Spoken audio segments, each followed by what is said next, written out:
Dear students, இன்னைக்குள்ள கிளாஸ்ல refining process என்னன்னு பார்க்கலாம். So இந்த refining பண்றதுக்கு முன்னாடி நம்ம ரெண்டு process படிச்சிருந்தோம்ல, என்னலாம் concentration and extraction. Concentrationல என்னது, அதாவது ஒரு ஓவர் நம்ம அதோடைய impurities எல்லாம் ரிமூவ் பண்ணி தனியா செப்பரேட் பண்ணி எடுக்கக்கூடியதை நம்ம என்ன சொல்லுவோம், எக்ஸ்ட்ராக்ஷன் அப்படின்னு சொல்லியிருந்தோம். ஸோ அதில் ஃபர்ஸ்ட் கான்சன்ட்ரேஷன்ல லைட்டர் இம்பியூரிட்டிஸ் எல்லாம் ரிமூவ் பண்ணி அப்புறம் எக்ஸ்ட்ராக்ஷன்ல ரெடியூஸ் பண்ணியிருந்தோம் இல்லை, மெட்டல் ஆக்சைட்ல இருந்து மெட்டல்ஸா ரெடியூஸ் பண்ணியிருந்தோம்.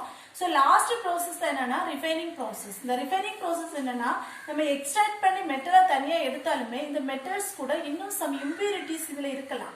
எந்த மாதிரியான இம்பியூரிட்டிஸ்னு பாத்தீங்கன்னா அன்ரியாக்டட் ஆக்சைடு, அதாவது நம்ம எக்ஸ்ட்ராக்ஷன் நம்ம மெட்டல் ஆக்சைடை மெட்டலா கன்வெர்ட் பண்றோம்ல, அங்க அன்ரியாக்டடா இருக்கக்கூடிய ஆக்சைட்ஸ் ஏதாவது மெட்டல் கூட கம்பைன் ஸ்டேட்ல இருக்கலாம்.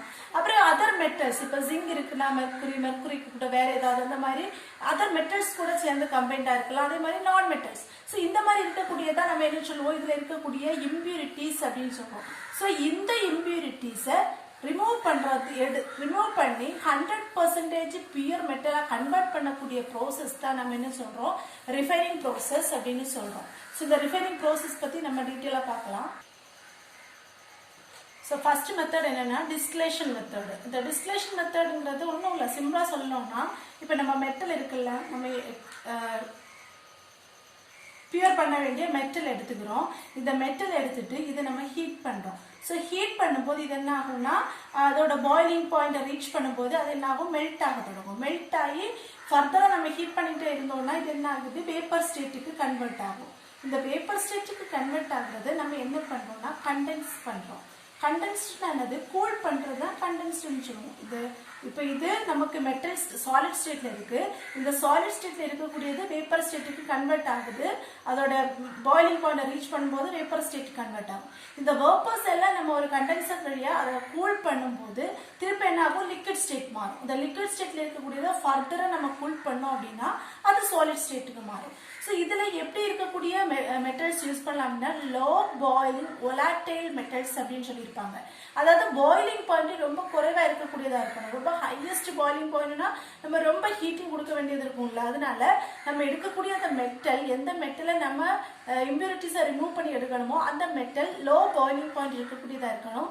அப்புறம் ஒலாட்டைல்னா ஈஸியா ஆவி ஆகக்கூடியது, ஈஸிலி வேப்பரைஸ்ட் அப்படின்னு சொல்லுவோம். ஸோ ஈஸியா ஆவி ஆகக்கூடியதா இருக்கணும். லோ பாயிலிங் பாயிண்ட்னால என்ன ஈஸியா வேப்பரைஸ் ஆகும். ஸோ அந்த மாதிரி மெட்டல்ஸுக்கு நம்ம யூஸ் பண்ணக்கூடிய மெத்தட் தான் என்னது, டிஸ்டிலேஷன் மெத்தட். ஸோ இதுக்கு எக்ஸாம்பிள் பார்த்தோம் அப்படின்னா நம்ம இப்போ ஜிங்க் அண்ட் மெர்க்குரி எடுக்கிறோம்னு வச்சுக்கோங்க. ஜிங்க் அண்ட் மெர்க்குரி,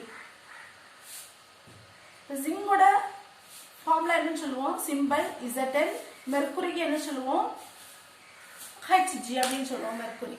ஸோ இது ரெண்டும் நம்ம எடுக்கிறோம் அப்படின்னா இப்போ ஜிங்கோட பாய்லிங் பாயிண்ட் பார்த்தீங்கன்னா 1180 கெல்வின். மெர்க்குரியோட பாய்லிங் பாயிண்ட் பார்த்தோம்னா 630 கெல்வின். அப்போ எதுக்கு மெல்டிங் பாயிண்ட் பாய்லிங் பாயிண்ட் கம்மியா இருக்கு, மெர்க்குரிக்கு பாய்லிங் பாயிண்ட் குறைவா இருக்கு, சிங்குக்கு பாய்லிங் பாயிண்ட் ரொம்ப இதுக்கு டபுள் அளவுக்கு இருக்குல்ல, 1180 கெல்வின் இருக்கு. ஸோ இந்த மாதிரி ரெண்டு மெட்டல் இருக்கு அப்படின்னா அந்த ரெண்டு மெட்டலோட பாய்லிங் பாயிண்ட்ல ரொம்ப நிறைய டிஃபரன்ஸ் இருக்கக்கூடியதா இருந்தா மட்டும்தான் அது நம்ம டிஸ்டிலேஷன் செப்பரேஷன்ல நம்ம ஈஸியா செப்பரேட் பண்ணி எடுக்க முடியும். ஸோ இந்த டிஸ்டிலேஷன் ப்ராசஸை நம்ம ஒரு apparatus செட்டப்ல பார்க்கலாம், அப்போ ஈஸியா புரியும். இப்போ நம்ம பாருங்க, இப்போ ஒரு டிஸ்டிலேஷன் ஃபிளாஸ்க் எடுத்திருக்கோம். இந்த ஃபிளாஸ்க்கு உள்ளாடி நம்ம என்ன எடுத்திருக்கோம்னா ஜிங்க் அண்ட் மெர்க்குரி ரெண்டுமே எடுத்திருக்கோம், மெட்டல் அதாவது சாலிட் ஸ்டேட்ல எடுத்திருக்கு.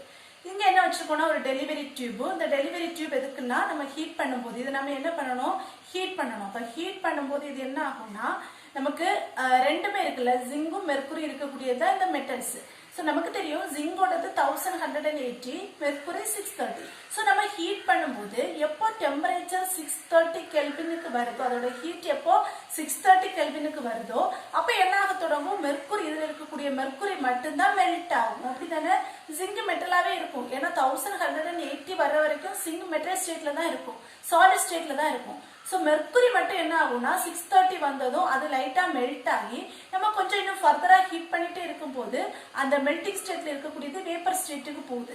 அப்ப இந்த வேப்பர்ஸ் எல்லாம் நம்ம இந்த டெலிவரி டியூப் வழியா என்ன ஆகும்னா உள்ள ஏறும். இப்போ உள்ள ஏறும்போது சைட்ல நம்ம என்ன யூஸ் பண்றோம்னா ஒரு கண்டென்சர் டியூப் மாதிரி. இந்த டியூப்ல என்ன எடுத்திருப்போம்னா ஐஸ் கியூப்ஸ் எடுத்திருப்போம்.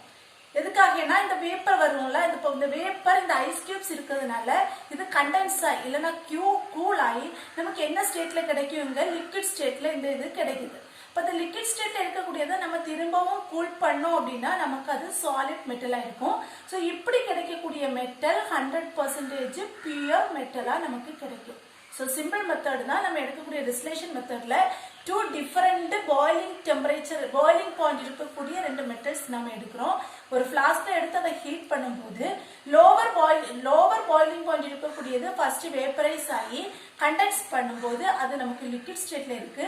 அந்த லிக்விடை ஃபர்தரா கூல் பண்ணோம் அப்படின்னா அது 100% பியூரான மெட்டல் நமக்கு கிடைக்குது. இதுதான் டிஸ்டிலேஷன் ப்ராசஸ். நெக்ஸ்ட் ப்ராசஸ் என்னன்னா லிக்வேஷன் மெத்தட் பார்க்கலாம். ஸோ இது ரெண்டுக்கு இருக்கக்கூடிய ஒரு ரிலேஷன்ஷிப் என்னன்னு பார்த்தோம்னா, நம்ம டிஸ்டிலேஷன் ப்ராசஸ்ல பாயிலிங் பாயிண்ட்னு சொன்னோம். அப்போ டிஃபரன்ஸ் இன் பாயிலிங் பாயிண்ட்னு சொன்னோம்ல, இங்க என்னன்னா டிஃபரன்ஸ் இன் மெல்டிங் பாயிண்ட். அந்த ஒன்று தான் இங்க டிஃபரன்ஸ் இருக்கு பாருங்க. இப்போ நம்ம இங்க இருக்கக்கூடிய மெட்டல் எப்படி இருக்குன்னா லோ மெல்டிங் பாயிண்டா இருக்கணும். இதுல இருக்கக்கூடிய இம்பியூரிட்டிஸ் ஹை மெல்டிங் பாயிண்ட் இருக்கக்கூடியதா இருக்கணும். புரியுதா? மெட்டலுக்கு மெல்டிங் பாயிண்ட் ரொம்ப குறைவா இருக்கணும். இம்பியூரிட்டிஸ் அதுல எந்த இம்பியூரிட்டிஸ் இருந்தாலுமே அந்த இம்பியூரிட்டிஸோட மெல்டிங் பாயிண்ட் மெட்டலுக்கு மெல்டிங் பாயிண்டை விட ரொம்ப ஹையா இருக்கணும். ஸோ இந்த மெத்தட் நம்ம எப்படி யூஸ் பண்றோம்னு பாத்தீங்கன்னா, இப்போ 2 டிஃபரெண்ட் எடுக்கிறோம். என்னெல்லாம் டின். இப்போ டின்னா ஃபார்முலா என்னது SN சொல்றோம். அதே மாதிரி லெட் எடுக்கிறோம்னு வச்சுக்கோங்க, LEAD லெட். இதோட ஃபார்முலா என்னது PB. ஸோ இப்போ டின்னோட மெல்டிங் பாயிண்ட் பார்த்தோம்னா 904 கெல்வின்.